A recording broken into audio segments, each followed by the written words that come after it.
Praise lord, హల్లెలూయా. దేవునికి స్తోత్రం. ప్రభు పరిశుద్ధ గణనామమునకు మహిమ కలుగును గాక. క్రీస్తునందు ప్రియులారా, దేవుడు తన మహాత్మను బట్టి మరొక నూతన ఉదయకాల సమయంలో వేకునే రీతిగా ఆయన పాద సముఖము నిలబడి చక్కటి ధన్యత మనకి ఇచ్చేదమను బట్టి ప్రభు ఉన్నతమైన పరిశుద్ధ నామమునకు ఘనత మహిమలు కలుగును గాక. క్రీస్తునందు ప్రియులైన దైవజనులు, స్నేహితులు, విశ్వాసులు, సహోదరులు ఈ కార్యక్రమాన్ని వీక్షిస్తున్న ఆత్మీయులందరికీ ప్రియ ప్రభువును మన రక్షకుడైన యేసుక్రీస్తు వారి ఉన్నతమైన నామంలో ఉదయకాలపు శుభములు మరియు నిండు వందనా తెలియజేస్తున్నాను. మీరంతా బాగున్నారు కదండి, చాలా సంతోషం. రండి, ఈ దినం కూడా ప్రేమతో మేము ఆహ్వానిస్తున్నాను. అనుదిన అభివృద్ధి ఉదయకాలపు ధ్యానాలు అనేటువంటి ఆధ్యాత్మిక కార్యక్రమంలో నాతో పాటు పాలుభక్షులు కండి, వాక్యాన్ని ధ్యానించి దేవుని యొక్క దీవెన పొందండి. బైబిల్స్ దగ్గరలోనే తెరవండి. లేని పక్షాన చదివిన మాట జాగ్రత్తగా వినండి, గ్రహించండి. నేటి దిన ధ్యాన వాక్యంగా యోహాను సువార్త 21వ అధ్యాయము 18వ వచనం నుండి ఒకే మాటను చదువుతా ఉన్నాను. యేసు, నా గొర్రెలను మేపము. దేవుడు తన మాటను మన కొరకు దీవించుకుంటాడు. ప్రార్థన. మహాగణుడ, మహోన్నతుడ, సర్వాధికారి స్తోత్రాలు. ఉదయకాలపు వేళ మరొకసారి మమ్మల్ని మీరు ప్రేమించి జ్ఞాపకం చేసుకుని ఈ ఆధ్యాత్మిక కార్యక్రమం ద్వారా నీ మాటలు వినగలిగేటువంటి చక్కటి ధన్యత మాకు ఇచ్చినందుకు నీకు స్తోత్రాలు. నీ సన్నిధి, నీ కాంతి మాతో ఉంచి బలపరచమని తెరవ యేసు నామములో ప్రార్థన అవుతున్నాం తండ్రి, ఆమేన్. చాలా సంతోషం ప్రియులరా, చదవని మాట జ్ఞాపకం ఉంది కదా. మరి గడిచిన దినం, అంతకు ముందు దినం యోహాను సువార్త 21వ అధ్యాయం 17వ వచనం నుండి కొన్ని మాటలు జ్ఞాపకం చేసుకున్నాం. ఆ మాటలు కూడా యేసుప్రభు వారు సీమోను కుమారుడైనటువంటి పేతురును అడిగిన ప్రశ్నలను మనం చూస్తాం. ఒకే ప్రశ్న 3 సార్లు అడిగినట్లుగా చూసాం. అయితే 3వసారి పేతురు కొంచెం వ్యసన పడినట్లేదు. అయితే వ్యసన పడినప్పటికీ కూడా దేవుడు తన పట్ల ఎంత ప్రేమ చూపిస్తున్నాడనేది గ్రహించగలిగాయి. ఈరోజు ప్రియులరా, చదవని మాట అంటున్నాడు, ఆయన యొక్క ఆజ్ఞ అంటే ఆయనను ప్రేమిస్తున్నాము అనేటువంటి సత్యాన్ని మనం గ్రహించగలిగితే, మన గుండె నిండా ఆయన ప్రేమ ఉంది అని గ్రహించగలిగితే వెంటనే ఆయన మనకు ఒక ఆదేశాన్ని ఇస్తాడు. ఏంటంటే ఒక పని అప్ చెప్తాడు. ఇక్కడ యోహాను కూడా ఒక పని అప్ చెప్పాడు సీమోను పేతురుకి. ఏంటంటే, నా గొర్రెలను మేపు. దేవుని యొక్క ప్రేమ మన పట్ల చూపిస్తున్నాడు. ఆ ప్రేమ కృత్రిమంగా ప్రదర్శించబడినటువంటి ప్రేమ కాదు, లేక కృత్రిమంగా సృష్టించబడిన ప్రేమ కాదు. ఎందుకంటే ప్రేమ ఆయన స్వభావం, ఇది ఎవరు కూడా సృష్టించలే. ఏమండి, మనము పరిశుద్ధాత్మ ద్వారా యేసుక్రీస్తు ప్రభు వారి యొక్క జీవాన్ని పొందినప్పుడు దేవుని ప్రేమ మనలో వ్యక్తమయ్యే విధంగా పరిశుద్ధాత్మ మనలను తన తండ్రితో ఏకం చేస్తాడు.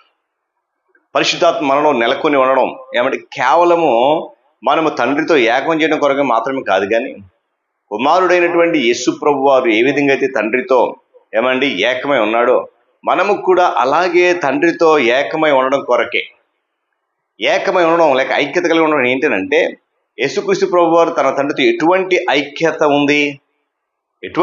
ఉంది అని అంటే, యేసు ప్రభు వారిని అనగా తన ప్రియకుమారుడైన మన క్రీస్తుని మన కొరకు బలియాగం అర్పించడానికి తండ్రి ఆయనను మన లోకానికి అనగా భూమి మీదకి పంపించినప్పుడు యేసు ప్రభు వారు తన తండ్రి పట్ల పరిపూర్ణమైన విధేయత చూపించాడు.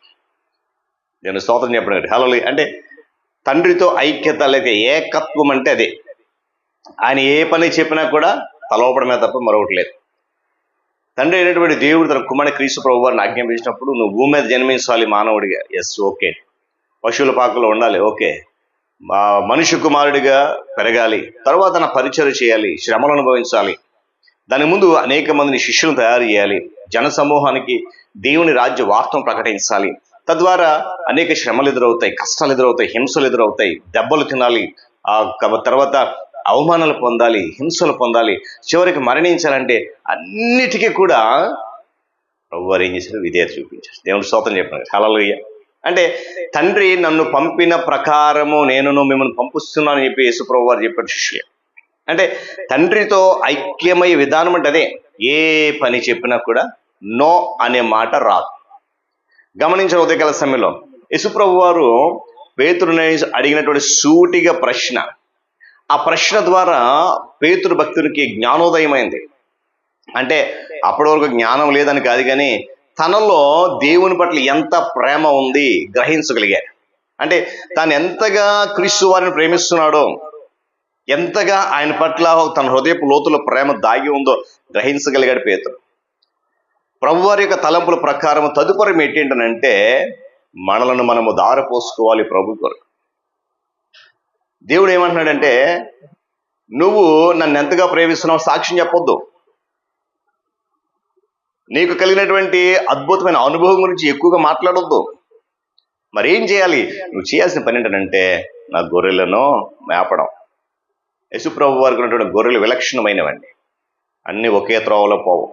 ఏంటి అవలక్షణం అంటే, కొన్ని మాట వినవు, కొన్ని గొర్రెలు మాట వినవు, కొన్ని నీచమైనవి, నీరసించిపోయినవి, కొన్ని గొర్రెలైతే ఇబ్బంది పెట్టేస్తూ ఉంటాయి, మరికొన్ని గొర్రెలైతే దారి తప్పి ఉంటాయి. అయినప్పటికీ కూడా దేవుడు ప్రేమిస్తూనే ఉన్నాడు. దేవుని స్తోత్రం కలుగునుగా. చెప్పండి గట్టిగా హల్లెలూయా. ఎందుకంటే ఆయన ప్రేమ ఆగిపోవడం అసాధ్యం.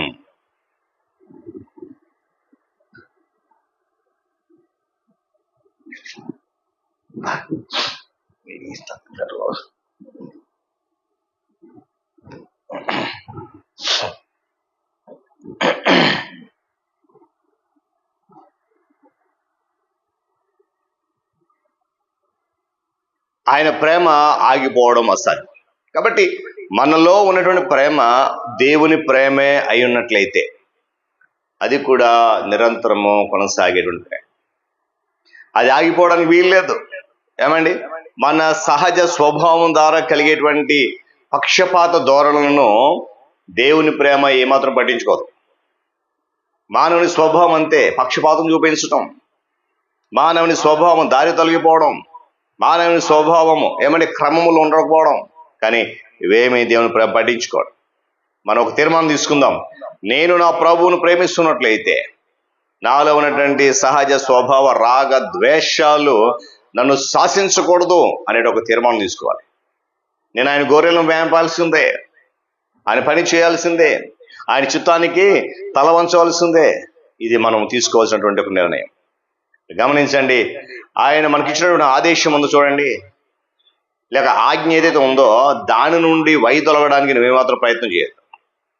మనలో ఉన్నటువంటి మానవ సహజ స్వభావం ఏమండి, భావోద్వేగాలు, భాగస్వామ్యాలు, లేక సానుభూతి, ఇవన్నీ కూడా తెలివితేటలు, ఇవన్నీ కూడా నీలో ఉన్నటువంటి దేవుని ప్రేమ మీద ఆధిపత్యం చేయకుండా, అధికారం చలాయించకుండా జాగ్రత్త పడిపోయే విశ్వాసం.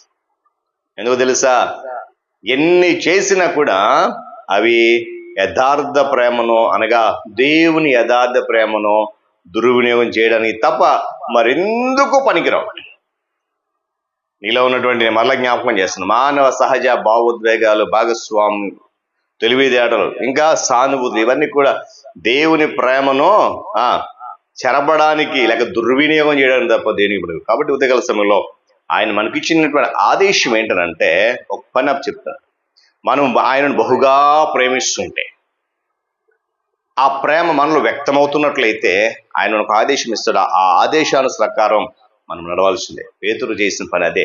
అందుకొరకు ఈరోజు ఏమండి, ఆ పేతురు గురించి అనేక సందర్భాలు ధ్యానం చేస్తున్న కారణం ప్రభు యొక్క మాటను క్రమము తప్పకుండా చేశాడు. కానీ ఉదయకాల సమయంలో పిల్లరా, ఒకవేళ దేవుడు నేను అడుగుతున్నప్పుడు ఈ ప్రశ్న, సూటి అయిన ప్రశ్న, నన్ను ప్రేమిస్తున్నావా అంటే మనం చెప్పాలి, సమస్య మెరిగిన వాడు నీవే. అప్పటికే పని చెప్తాడైనా ఆ పని చేయడానికి సాకులు చెప్పద్దు, ఆ పని చేయడానికి తప్పించుకోవాలని చూడవద్దు, ఆ పని చేయడానికి ఎక్కడెక్కడికో పారిపోవద్దు.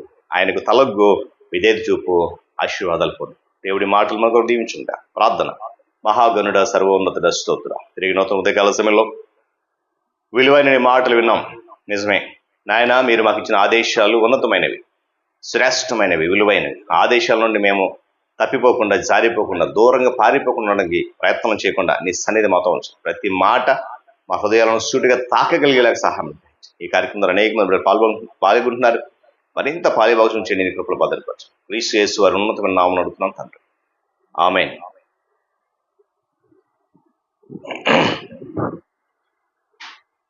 త్రియేక దేవుని దీవెన, ఆయన సన్నిధి కాపుదల సదాకాలం మనందరికీ తోడేండి నడిపించును గాక. ఆమేన్.